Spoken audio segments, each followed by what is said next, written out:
Growing up, Michael always made sure I knew my place. He was the golden child, valedictorian, full scholarship to MIT, the one mom bragged about to neighbors. I was the practical one, as they called it. The one who worked summers at the warehouse while Michael interned at Fortune 500 companies. Sarah's different, Mom would explain to relatives. Not everyone can be brilliant like Michael. He's more hands-on. The comment stung, but I learned to smile and nod. What they didn't know was that those warehouse summers taught me more about business than Michael's theoretical classes ever could. I watched how supply chains worked, how margins moved, how small inefficiencies cost millions. While Michael studied case studies, I lived them. After college, Michael launched TechFlow Solutions with his MIT buddies. AI-powered logistics optimization for warehouses. Ironically, exactly the industry I knew inside and out. The company exploded. Within 3 years, they had contracts with Amazon, FedEx, and Walmart. Michael became the family success story. My son, the tech entrepreneur, Dad would announce at every gathering. 26 years old and already worth 8 figures. I kept working warehouse jobs, moving between companies, learning systems. Michael would pat my shoulder condescendingly at family events. Still doing the manual labor, huh? Well, someone has to keep the wheels turning for us innovators. What Michael never bothered to ask was why I kept switching warehouse jobs. He never wondered why I had such detailed knowledge of logistics systems, or why I asked so many specific questions about his algorithms during family dinners. He was too busy enjoying being the genius. The truth was, I'd been quietly building something. Those warehouse jobs weren't just jobs, they were research. Every company I worked for gave me deeper insight into the problems TechFlow claimed to solve. And I started noticing gaps. Big ones. By age 24, I'd developed my own logistics optimization system. Not AI-powered like Michael's. Something better. Something that actually understood how warehouses really worked because I'd worked in them. Something that increased efficiency by 34% instead of TechFlow's claimed 12%. I started small. A consulting firm with warehouse efficiency solutions. 1 client became 5. 5 became 20. 20 became Fortune 100 companies, quietly switching from TechFlow to my system because it actually worked better. Within 2 years, my consulting firm was generating $50 million annually. I reinvested everything into technology development and strategic acquisitions. But I kept quiet about it. Wore the same clothes to family gatherings. Drove the same old Honda. Let them think I was still just a warehouse worker. The beauty of my position was that Michael never saw me as competition. When his company needed additional funding for expansion, I made sure my investment firm, hidden behind 3 layers of shell companies, was first in line. Michael thought he was getting money from some anonymous venture capital group. He had no idea his failure sister was bankrolling his entire operation. By the time this Thanksgiving rolled around, I owned 73% of TechFlow Solutions. Michael owned 15%. His MIT buddies split the remaining 12%. But according to the paperwork, he was still CEO of his own company, still the face of his success story. The Thanksgiving dinner started normally. Michael arrived in his new Tesla, talking loudly about his latest contracts. Just closed a $40 million deal with UPS, he announced to the entire family. TechFlow is revolutionizing the industry. Everyone gathered around him, asking questions, praising his genius. I sat quietly at the far end of the table, picking at my turkey. Sarah, how's the warehouse work going? Aunt Linda asked, the question clearly meant to contrast with Michael's success. Same as always, I replied. Steady work. Michael laughed. That's Sarah. Reliable but not ambitious. Not everyone can build an empire, right, sis? The conversation continued around me. Michael's company, Michael's success, Michael's bright future. Cousin Jake, who worked in Michael's marketing department, kept throwing glances my way with obvious pity. Then Uncle Robert brought up the topic that changed everything. Michael, I keep hearing about partnership opportunities in tech. Jake here has been talking about maybe investing in something bigger. You should consider bringing in some family money. Michael's eyes lit up. Actually, I've been thinking about that. TechFlow is ready for our next growth phase. We're looking at expanding into autonomous vehicle logistics. Could use some additional family investment. How much are we talking? Dad asked, leaning forward with interest. Well, for a significant stake, maybe 5%, we'd be looking at about $10 million. But that's for serious investors only. People who understand the tech industry. Jake practically bounced in his seat. I've got about $2 million I could invest. Been saving for something big like this. That could work, Michael nodded approvingly. Though you'd need to understand this is serious business. Not for everyone. That's when Jake looked directly at me. Good thing Sarah's not interested in business partnerships. No offense, but you'd need real money for something like this. Michael followed Jake's gaze and laughed. Yeah, no offense, Sarah, but this kind of investment opportunity isn't really for your situation. What do you mean? I asked innocently. I mean, this is a $10 million conversation, Michael said, still chuckling. You work at a warehouse. This is venture capital level stuff. Cousin Jake nodded enthusiastically. You're too poor to be a business partner, he said with a grin. Stick to your warehouse job.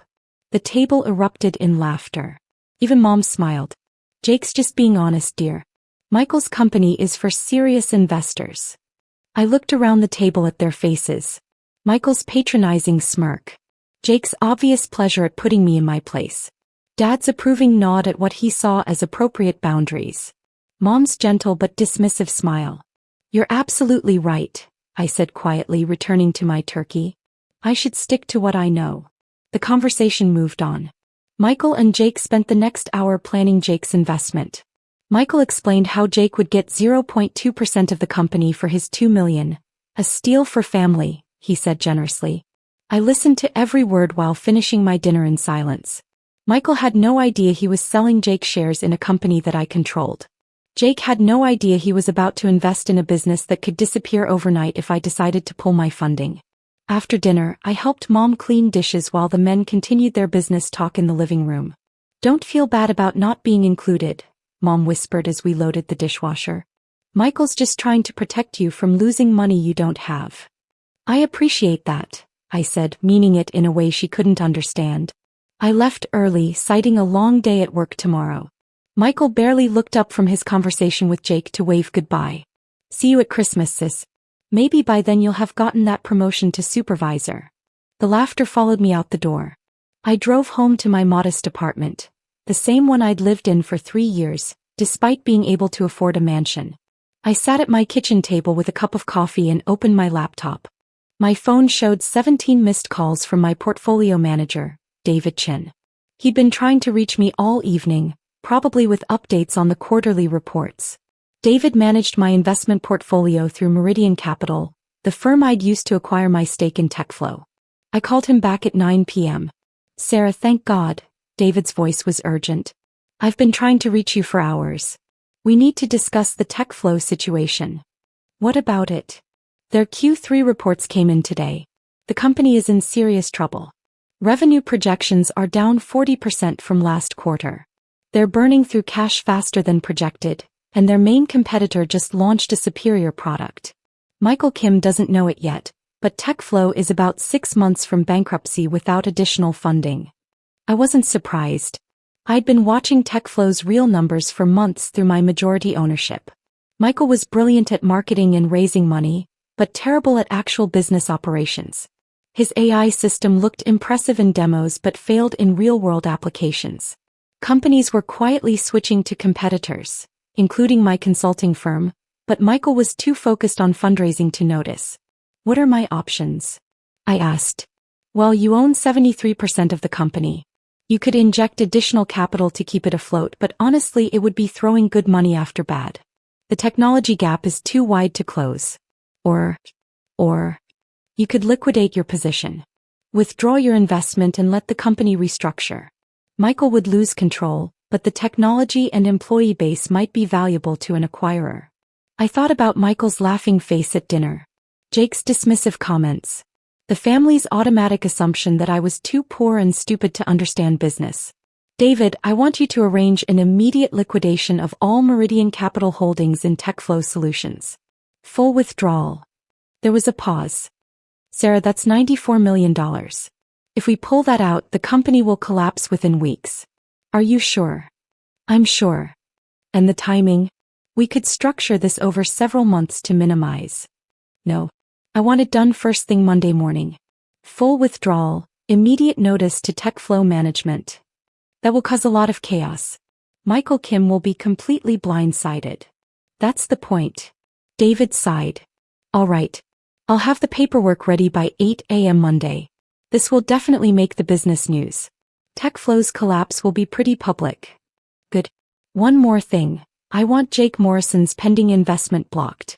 Put TechFlow in emergency restructuring before he can transfer any funds. Consider it done. Sarah, can I ask why the sudden decision? I thought about how to explain it. Let's just say I had dinner with the CEO tonight, and I've decided I don't want to be in business with him anymore. Monday morning, I was drinking coffee in my kitchen when my phone rang at exactly 8:47 a.m. Michael's name flashed on the screen. I let it go to voicemail. It rang again immediately. Then again. By 9:15 I had 12 missed calls from Michael and 6 from Jake. Finally I answered. Sarah. Michael's voice was panicked, shouting. Sarah, I need to talk to you right now. What's wrong? I asked calmly. Everything. My company, TechFlow. Our main investor just pulled out. $94 million gone. They gave notice this morning and they want everything liquidated immediately. Oh no. That sounds terrible. IT is terrible. We're completely fucked. I don't understand what happened. Meridian Capital was supposed to be a long-term partner. Now they're saying the investment was tied to performance metrics and we didn't meet targets. I could hear papers shuffling in the background, other voices talking rapidly. Michael was clearly at the office, probably in an emergency meeting. I'm so sorry to hear that, I said. Is there anything I can do to help? What? No, Sarah. This is a $94 million problem. I needed to tell someone in the family. Dad's going to kill me. I'm going to lose everything. What about Jake's investment? Didn't he say he had $2 million? Michael's laugh was bitter. Jake? His money is blocked. The company's in emergency restructuring. Nobody can invest now until we figure out this mess. His $2 million wouldn't save us anyway. We need the full 94 back or something close to it. Have you tried calling other investors? Sarah, you don't understand. This isn't about finding $2 or $3 million. This is about replacing a $94 million investment that got pulled overnight. There aren't that many people in the world who have that kind of money just sitting around. That does sound difficult, I agreed. Through the phone, I could hear someone calling Michael's name urgently. I have to go, he said. The lawyers are here. Sarah, don't tell the family about this yet, okay? I need to figure out if there's any way to save the company first. Of course. Good luck. I hung up and finished my coffee. My phone immediately buzzed with a text from Jake. Did Michael call you? Something's wrong with TechFlow. My investment got blocked. I texted back. He mentioned some investor problems. Sounds complicated. Jake. Complicated? Sarah, I was going to make serious money on this. This was my chance to get rich like Michael. Me, I'm sure you'll find other opportunities. Jake, easy for you to say. You're not losing $2 million. I almost pointed out that Jake wasn't losing $2 million. He never had the chance to invest it. But I decided to let him stay angry. By Wednesday, the news broke publicly. TechFlow Solutions, the revolutionary AI logistics startup, was filing for emergency restructuring after their primary investor withdrew $94 million in funding. Michael's face was all over the tech blogs, looking haggard and defeated. The articles were brutal. Startup founder loses $100 million company overnight. TechFlow Solutions, from rising star to bankruptcy in 72 hours. The fastest rise and fall in tech history. Michael stopped answering my calls. Jake stopped texting. The family group chat went silent. By Friday, I received a call from my consulting firm's CFO. Sarah, you're not going to believe this. 3 of TechFlow's biggest clients just reached out. They want to switch to our system immediately. They're offering a combined contract worth $67 million annually. Which clients? UPS, Amazon, and FedEx. Apparently TechFlow's system was never actually working as advertised. They were manually correcting the AI recommendations behind the scenes. Now that TechFlow is gone, they need real solutions. I smiled. Accept all 3 contracts. And promote Jennifer to head of client relations. She'll handle the transitions. This is going to put us in the top 5 logistics consulting firms in the country. I know. That weekend, Dad called me directly. Sarah, have you talked to Michael recently? A few days ago. He mentioned some business troubles. Business troubles? Dad's voice was strained. Sarah, he lost everything. The entire company. He had to move back in with us. He's devastated. I'm sorry to hear that. The thing is, he keeps talking about this investor Meridian Capital. Says they destroyed his company for no reason. He's talking about lawsuits, but the lawyers say there's nothing he can do. The investment was legitimate and they had the right to withdraw. That sounds frustrating. Sarah, I need to ask you something and I want you to be honest with me. My heart rate didn't change. Of course, Dad. Michael is convinced there's something personal about this. He thinks someone specifically targeted his company. He's been going through the investor documentation, trying to figure out who actually owns Meridian Capital. Did he find anything? That's what I'm calling about. The company is owned by a series of shell corporations, but there's a name that keeps appearing in the paperwork. Someone named S. Morrison. Sarah Morrison. I paused for exactly 3 seconds. Dad, Morrison is a pretty common name. I know. But Michael is fixated on this. He keeps saying it's too much of a coincidence. A Morrison destroying his company right after Jake Morrison was supposed to invest. What are you asking me exactly? Dad's voice became gentle. Sarah, honey, I need you to tell me straight. Do you know anything about this Meridian Capital situation? I looked around my modest apartment. At my second-hand furniture and 10-year-old TV. At the warehouse uniform hanging by the door for my shift tomorrow morning. Dad, do you really think I have $94 million to invest in anything? The question hung in the air. Dad's silence stretched long enough that I could hear him thinking it through. His daughter who worked in a warehouse. Who drove a Honda Civic. Who lived in a one-bedroom apartment and worried about grocery bills. Finally he laughed. You're right. I'm sorry, sweetheart. Michael's just desperate to blame someone. The idea that you could be involved in high-level venture capital is, well, it's ridiculous. It's okay, Dad. Michael's going through a lot. He is. Listen, could you maybe call him? He needs family support right now. And maybe don't mention Jake's investment thing.